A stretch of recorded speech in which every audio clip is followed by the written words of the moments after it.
Un attentat ouvertement dirigé contre l'école publique laïque et ses personnels. Nos pensées vont à la famille de Dominique Bernard, à tous ses proches, à ses collègues et aux élèves de la cité scolaire Gambetta Carnot à Arras. Nous formulons des vœux pour que notre collègue d'EPS et nos 2 collègues agents de la région se remettent au plus vite de leurs blessures. Bonsoir. Bonsoir. Nous sommes devant le palais de justice pour un rassemblement organisé par la FSU par rapport aux derniers événements. Vous êtes enseignant ? Oui, je suis professeur d'histoire-géographie au lycée Marlioz. À Aix-les-Bains, c'est ça ? Aix-les-Bains, oui. Votre prénom, c'est ? Fabrice. Fabrice. Le sentiment, c'est que d'abord, on est face à des risques professionnels, c'est-à-dire que ça peut arriver n'importe où. Je rappelle que malgré tout, au lycée Marlioz, il y a eu un ancien élève qui, 1 an après avoir quitté le lycée, est passé à l'acte à Saint-Étienne-du-Rouvray.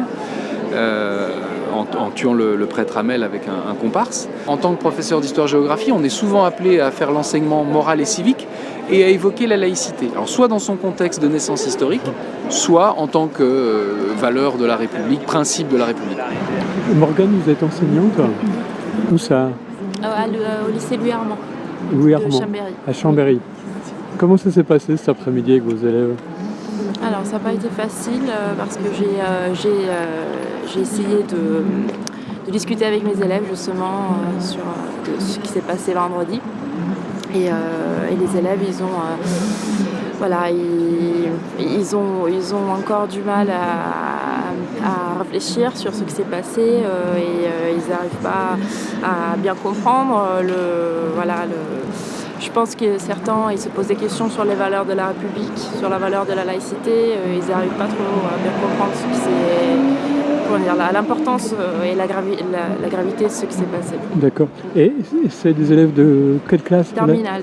Moi, je suis professeur de philosophie. Philosophie, en terminale, d'accord. Ils sont plutôt indifférents par rapport à ce qui s'est passé vendredi. Et d'autres qui sont plutôt dans l'angoisse, peut-être. Oui, pas beaucoup. Non, pas beaucoup. Non. Ils ne sont pas vraiment dans l'angoisse. Ils se disent que même l'école, c'est un peu une idéologie, un système de valeurs C'est l'école ? L'école aussi est un système un peu idéologique. Idéologique. Donc ils remettent un peu en question aussi la laïcité. La laïcité, oui. Je pense que c'est parce qu'ils ignorent un peu, ces valeurs. Il y a un énorme travail alors. Oui, il y a un énorme travail et je pense qu'ils ne savent pas, ils ne se rendent pas compte de l'opportunité qu'ils ont d'être élèves en France aujourd'hui et tout ce qu'ils peuvent apprendre et de la valeur de la connaissance, en général. Et qu'est-ce que vous demandez à votre ministre aujourd'hui ? Alors de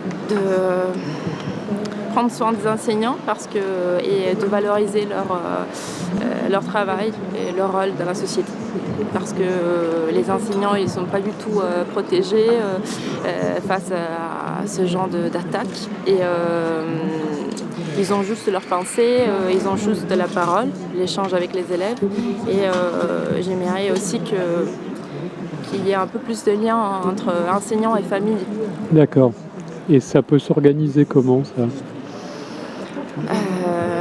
Par des échanges un peu plus fréquents. D'accord.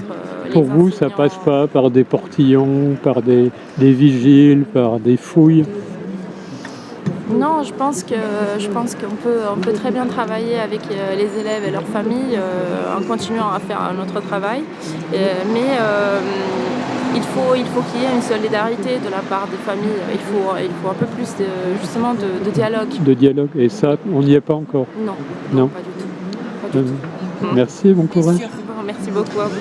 Nos collègues, en tentant de s'opposer à l'assaillant, ont pensé avant tout à protéger les élèves et les personnels de l'établissement.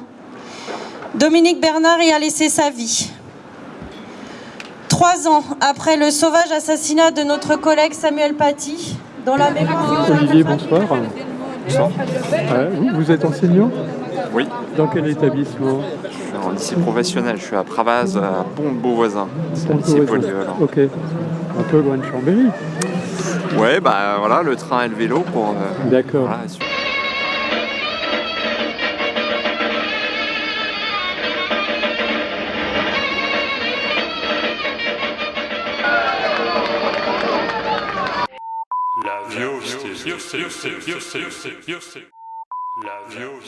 D'accord. Voilà, assurer Comment les ça s'est transports. passé cet après-midi avec vos élèves? C'était toute la journée. Toute la journée, ouais. C'est assez éprouvant. Ouais. Mettre les mots justes sur des situations qui n'étaient pas forcément simples à gérer. Vous êtes enseignant dans quelle matière? Alors moi je suis enseignant en français, histoire, géo. Ouais.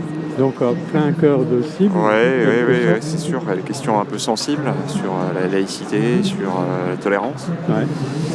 sur ce qu'on enseigne ou ce qu'on n'enseigne plus malheureusement. Et donc il y a beaucoup de questions, surtout que ça tombe à un moment où ça fait 3 ans que voilà, Samuel Paty est décédé. Donc c'est vrai que ça pèse aussi dans le contexte qui est déjà très compliqué, plus les questions internationales. Ouais. Donc tout ça crée aussi la confusion parmi nos élèves. Il y a beaucoup de confusion, beaucoup de vidéos qui circulent, qui ne sont pas forcément non plus très très formatrices et puis très objectives, ouais. Voilà, pas évidentes à disséquer. Nous pensons que la réaction courageuse qu'ils ont eue révèle la conscience professionnelle si particulière qui anime nos professions, indispensable pour faire face aux réalités des établissements. Les équipes éducatives sont confrontées à d'innombrables problèmes à l'image des inégalités et des tensions qui montent dans la société. Les réponses éducatives exigent du temps et des moyens en personnel pour répondre aux besoins des élèves. Et comment réagissent vos élèves?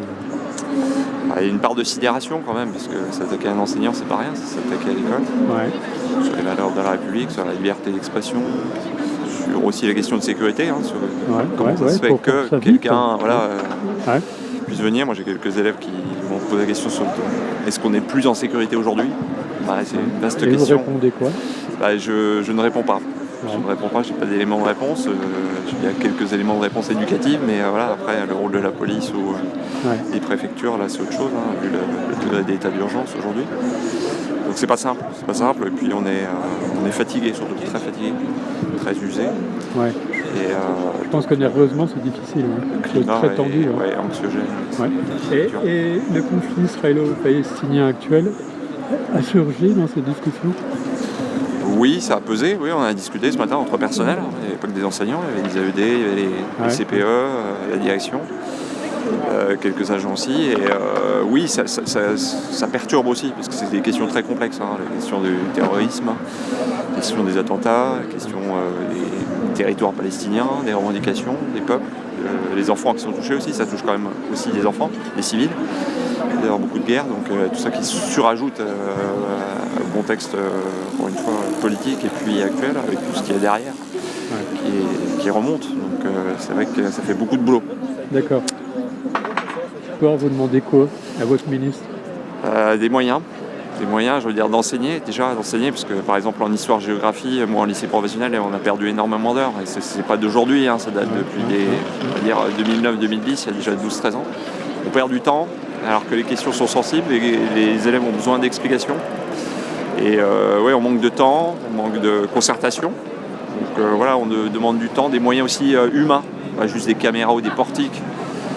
On demande des surveillants, vraiment une présence humaine. Pas des machines. On demande vraiment des discussions parce que c'est important. Et puis des gens qui discutent, qui parlent, qui voient des choses, pas juste des caméras. C'est une fausse solution à mon avis. Ok. Merci bien, bon courage. Merci.